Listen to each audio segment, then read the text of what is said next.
Swayam Prabha. Digital India. Educated India.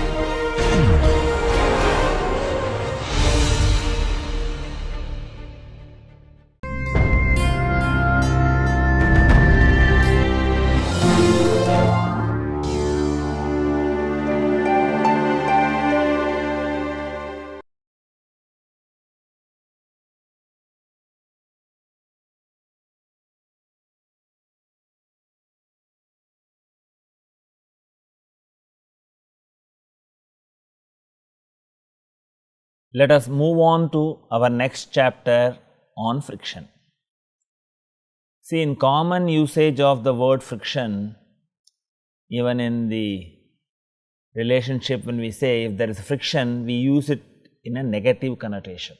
We are not using in a positive connotation. If you ask a question whether friction is a bane or a boon, you find friction is needed in certain applications. Even for you to walk, you need friction. I have shown it on a glass floor. If somebody walks, you have to walk very carefully. That is what you see here. Without friction, you cannot walk. And if you go to your simple atta chakki, this is driven by belt drives, and these belt drives employ friction. So, in such applications, friction is beneficial. Friction is also beneficial in another application that deals with braking system. So, when you apply the brake, because of the friction, the wheel comes to a stop. So, there are many applications where friction is needed for our own good. There are also many other situations where friction is undesirable. You know, lots of money is spent on lubrication. This is the IC engine which is used in automobiles, and you have millions of automobiles. They all use oil to minimize the friction between the cylinder and the piston. And you also have several applications of journal bearing, where oil separates metal to metal contact between the shaft and the bearing. And if you go and see a machine in the workshop, you would see lot of oil is used to lubricate the systems involved. And here you also have a system where this is pumped like this, and you have a worm and worm wheel. That assembly is literally flooded with oil to remove the frictional effects. This is one example. You also have another example. This is a quick return mechanism of a shaper. It is literally in oil. It is a pool of oil here. We will also have an occasion to solve this quick return mechanism when we see dynamics. So, in all these applications, you find you need to minimize the effect of friction. So, you achieve this by having a medium of oil to solve your frictional issues. And we have also seen earlier when we studied support conditions, when I have a pin joint, it restrains translation in two directions, and you have two reactions, the force is unknown and the direction is unknown. So, you have essentially two unknowns. We also saw frictionless thin bearings. Here again the direction as well as the magnitude are not known, you have two unknowns. Extending this, you have in the case of rough surfaces in contact, the rough surfaces are shown highly exaggerated. You have two forces, a normal force and a frictional force. In all problems dealing with friction, one of the challenges is to find out what is the actual direction of the frictional force, and from the laws of dry friction, when the motion is impending, it is possible for you to write the frictional force from the equations of friction. In all other cases, you will have to determine these forces only based on the free body diagram of the component under consideration, which we will emphasize and see later also. And what are the classifications of friction? It can be broadly classified as external and internal. In external friction, I will have static friction, I will also have dynamic friction.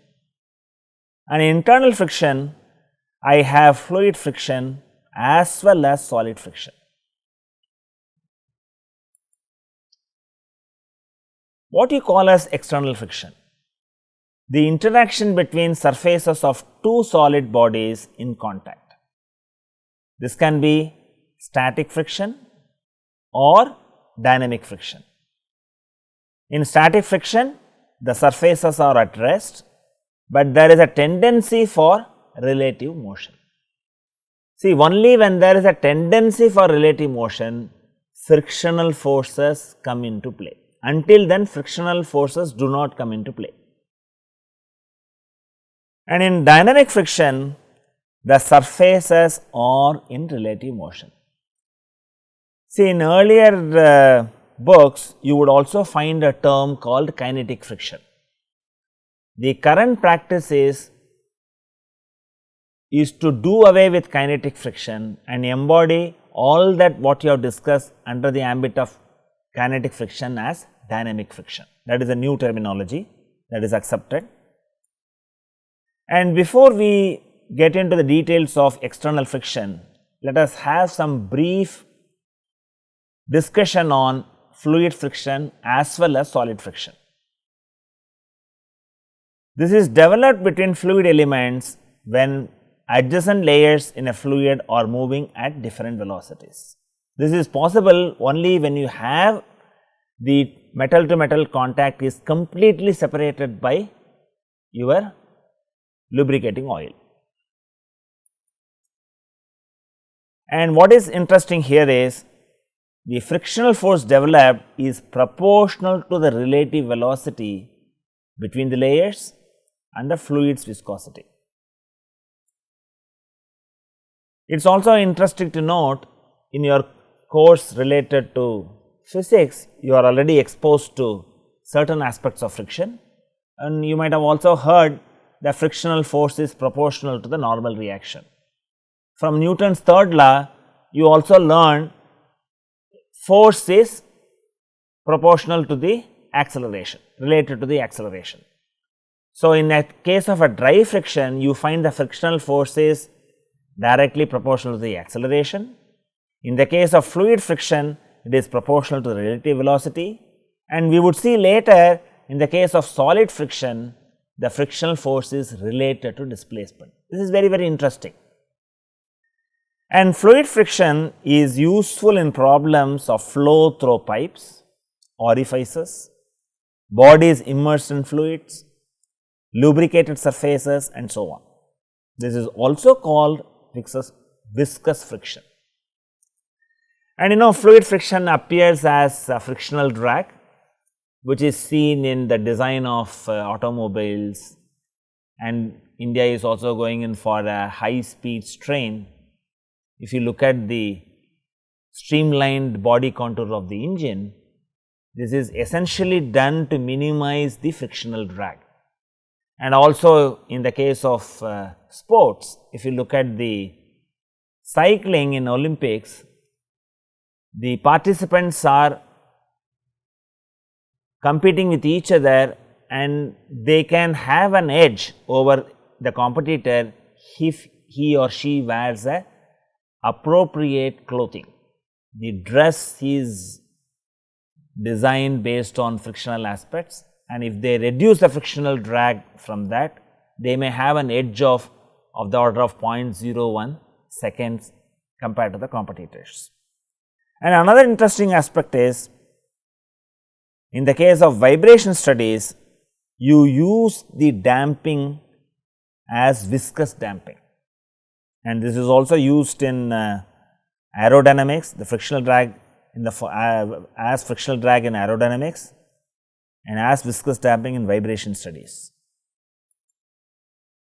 And this is what you see here in the vibration study. I have a spring and dashpot, and dashpot has a viscous fluid, and you find the amplitudes reduce rapidly because of the viscous damper. And this is the case of a shaft running in a journal bearing, completely separated by a fluid film, and this develops a maximum pressure slightly to the left. This is where it develops the maximum pressure. There is no metal to metal contact, fluid completely separates it. In such a case, in well lubricated applications, you have to employ only fluid friction for analysis. That is what is again seen here. I have the lubricating oil is pumped onto this. You find this is the contact point where you have a flood of viscous oil. So, this has to be analyzed based on fluid friction. You also have the other application. This is the quick return mechanism of a shaper. This is almost in a bath of the oil. In fact, it is a very big subject by itself. Tribology is the name of the subject, and you have engineers who are trained how to circulate the viscous oil to all the components in the engine, and with space application, how to handle microgravity, zero gravity applications is also becoming very important. You also have journals that deal with wear. So, it is not a trivial aspect, one has to handle friction very, very carefully. And it is also surprising, when solid materials are subjected to cyclic loading, one comes across the impact of solid friction. Energy is dissipated internally within the material, that is why it comes under the category of internal friction. For example, if you put an oscillating spring in vacuum, it comes to rest on its own. The moment you put it in vacuum, you make sure that there is no frictional drag because of the surrounding air. So, that is eliminated. When there is no retarding effect visibly, you imagine if you disturb the spring, it would continue forever. It does not happen. Even in vacuum, this spring comes to a rest, and the energy dissipated per cycle is independent of the frequency over a wide range of frequencies, and is proportional to the square of the amplitude of vibration. So, it is interesting to note, frictional force is proportional to the displacement. This is what I mentioned you also earlier. In one case, frictional force is proportional to displacement. In another case, frictional force is proportional to relative velocity. In the case which you normally come across, the frictional force is proportional to the acceleration. So, you have all the three possibilities, and this spring comes to rest after a long period of time. And in vibration problems, material damping is usually included as equivalent viscous or Coulomb friction. Either it is related in terms of fluid friction, or it is related in terms of dry friction to simplify the analysis. See, even in friction, experiments have played a very, very important role in understanding the concepts. Let us get on to dry friction. Suppose I have a block and I have a force F1 acting on it. Are frictional forces developed? Frictional forces are not developed. In the absence of an external force to cause a tendency for relative motion, no frictional forces are developed. Only when a force which is try to dislodge when there is a relative motion possible between these two surfaces, you have frictional forces developed, and frictional forces are developed and the object continues to remain rest until the force applied reaches a threshold value. So, this is a common experience. I have a table in front of me. Suppose I want to push this table. Common experience is you go and try to push it. After you apply sufficient amount of force, suddenly you find the table picks up an acceleration, and it also becomes easier for you to push it further. And when the F reaches the maximum frictional force, the object will be on the verge of sliding, and this is what put in the graph. It is plotted between applied force and the frictional force. It remains linear. As the applied force is increased, frictional force is also increased. It cannot indefinitely increase. It reaches a maximum value dictated by the frictional coefficient between the surfaces, and this happens, it reaches a maximum value when the motion is impending. That means, if the forces are slightly increased further, the block or the object will tend to move. Under this situation, the block is at rest. Suppose I increase the force, you also plot between relative motion starts when I increase the force, dynamic friction comes into play, and frictional force is reduced. This is a common experience. If you have to push a table, you find at some point in time you have reached the maximum force, then the block or the table, whichever you are trying to push, picks up an acceleration. Why it picks up an acceleration? There is a drop in the force that is documented in the form of a graph like this. There is a reduction. After that, it remains constant. It is also an idealization. Frictional force is independent of relative velocity up to a limit. Beyond that, there are changes. Okay, it drops down. And in this situation, the block is in motion. It is always desirable that you plot these graphs as two graphs, as it is shown in this slide, because the first graph is between applied force and the frictional force, second graph is between relative velocity between contacting surfaces and frictional force. Many books simply combine these two as one graph, which is strictly not correct.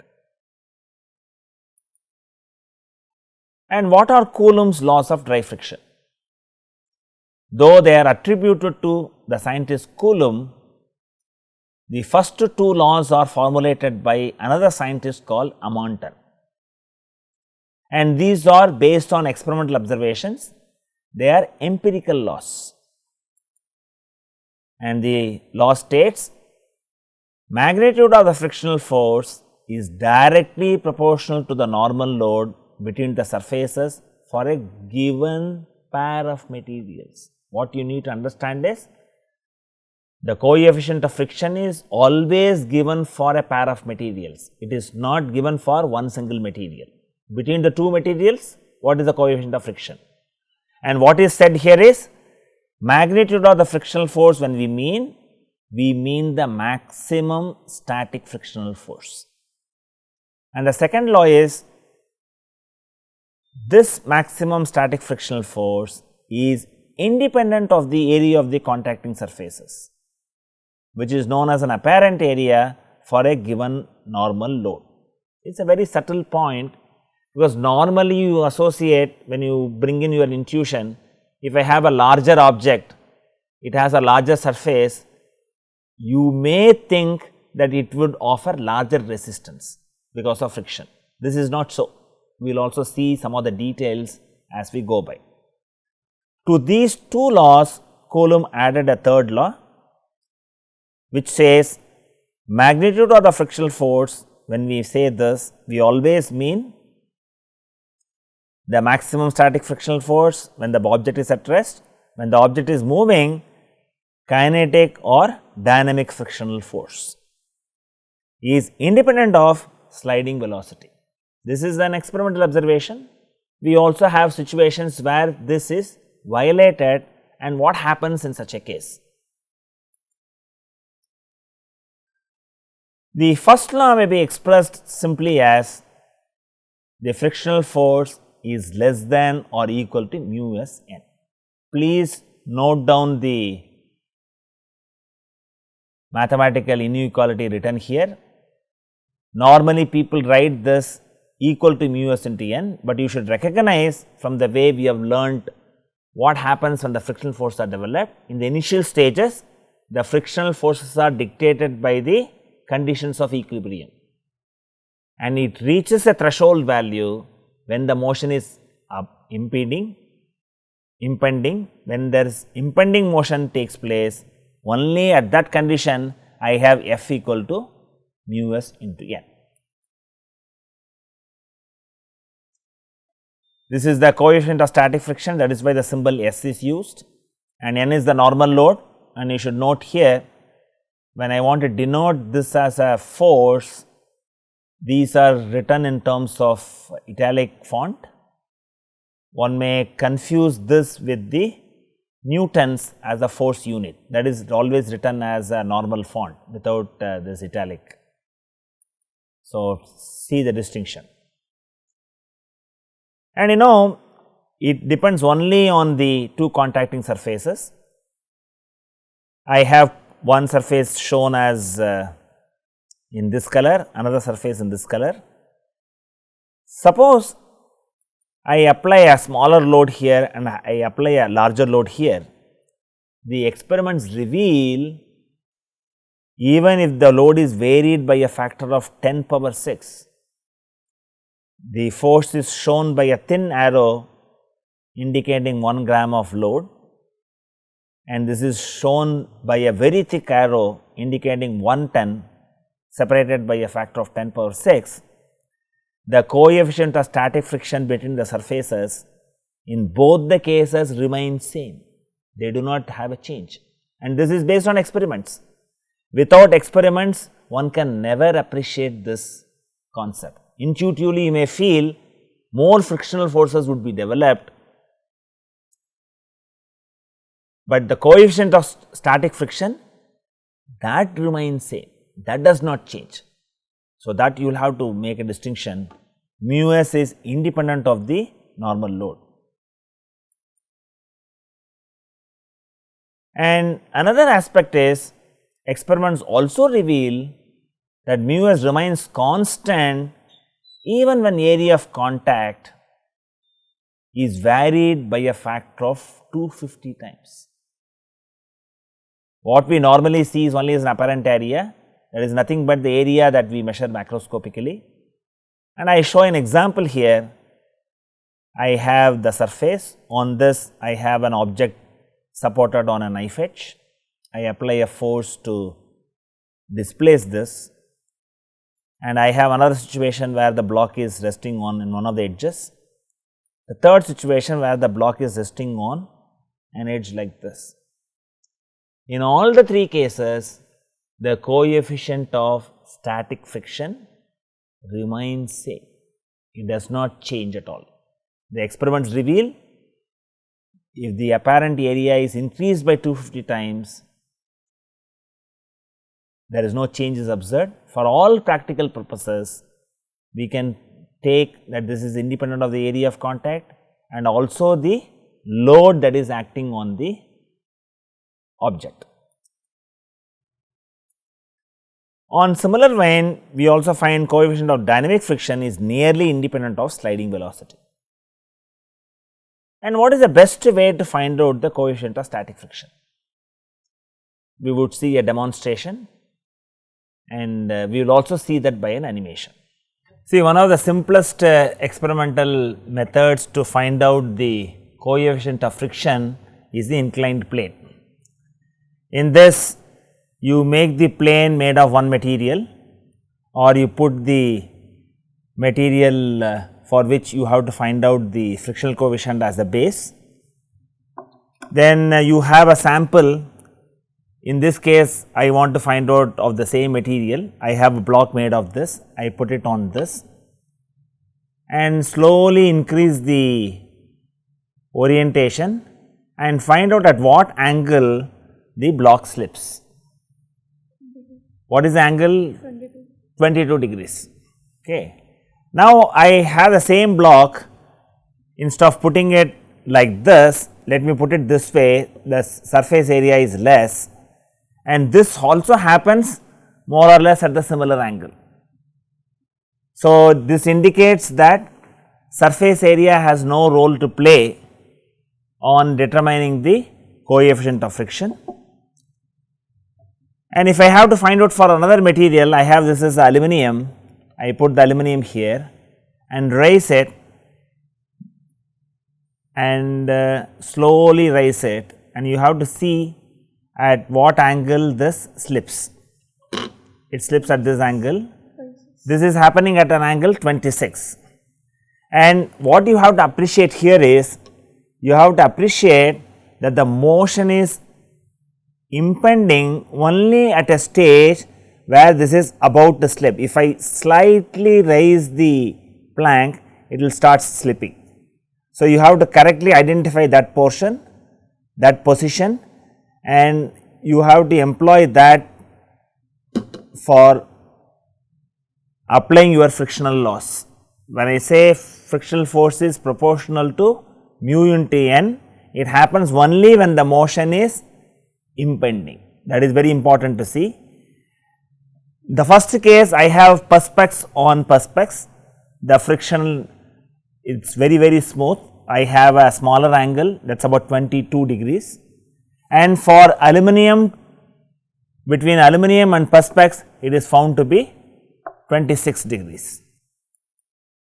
So, now I have this animation, and you find the block is sliding. I will repeat this animation again, and what is drawn here is, I have the free body diagram of the block, the weight is acting downwards, friction is opposing the motion, and your normal force is shown slightly displaced. It is a good practice to put it this way. And from this experiment, if you measure the angle at which the block is about to slide, you call that as angle phi s, which is known as a friction angle. Based on the equilibrium equation, this is related to the coefficient of static friction as mu s equal to tan phi s. I will repeat this animation. The important point of what I want to see is, if I displace slightly at this stage, the block slides. So, you have to understand what is the meaning of impending motion. Only when slight angle is modified, the block is going to slide, that moment is impending. You know, in a game of tug of war, when you are pulling the rope, when the rope is about to slide out of your hands, that is the time the motion is impending, and you should know how to identify whether the motion is impending or not. You understand whether the motion is impending, only the actual slipping takes place, but we are talking about a situation where slipping has not taken place, but any slight modification would precipitate a sliding of the objects concerned. So, that is what is illustrated in this. And when you look at the mathematics, I get the expression mu s equal to tan phi s. This is not dependent on the mass m or the force of gravity g, acceleration due to gravity g. It is not a function of these two. And in fact, if you go and see in many places where they store sand or where they store some of the construction materials, or also in the place where they have grains, in large markets where they put it in a pile, depending on the material that you have, they will automatically form a cone of a particular angle, and this is also known as angle of repose, that is dictated by the friction. This is also known as angle of repose.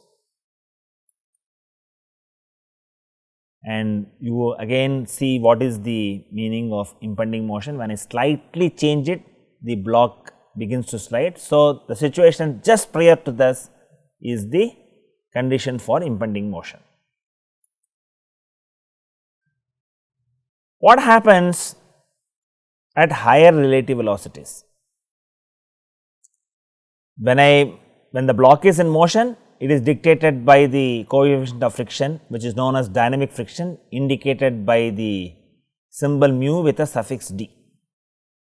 At very high sliding speeds, for metal to metal contact, mu d falls with increasing velocity. This is what is observed. What is the consequence of it? This phenomena is observed for poorly lubricated or unlubricated surfaces that may lead to frictional oscillations called stick slip. In fact, in some of the movies where they want to show a very eerie condition, in midnight you would enter into a bungalow where there will be a door which will be oscillating like this and generating a creaking sound. You feel the situation is very uncomfortable for you to feel. The creaking sound what you hear is mainly because of the phenomena called stick slip. So, it is seen even in simple doors if they are poorly lubricated. And what happens when the objects under consideration are well lubricated? Friction coefficient mu d increases with increase in sliding velocity and minimizes the frictional oscillations. So, it is always desirable that you should have well lubricated surfaces. So, normally that is what you will do. If there is a creaking sound from your door, you take a drop of oil and put it, you essentially lubricate it. You do not even need to study mechanics to do this. You are not comfortable with the sound, so simply put on oil and manage the situation. So, from a scientific perspective, you have to lubricate it well, so that you can increase the coefficient of dynamic friction, so that you minimize the frictional oscillation. And how do I select the appropriate frictional loss? Three possible states of the surfaces are identified. One can be dry, greasy or partially lubricated, film or completely lubricated. For the first two cases, when it is dry or particularly lubricated, laws of Coulomb friction are applicable. That makes our life very, very simple. On the other hand, when I have a film completely separates the metal to metal contact, even though I do not see visibly here, there is a film available in between the two. It is very, very small in thickness with a very high pressure. In such cases, you have to apply laws of viscous friction for the analysis of the problem.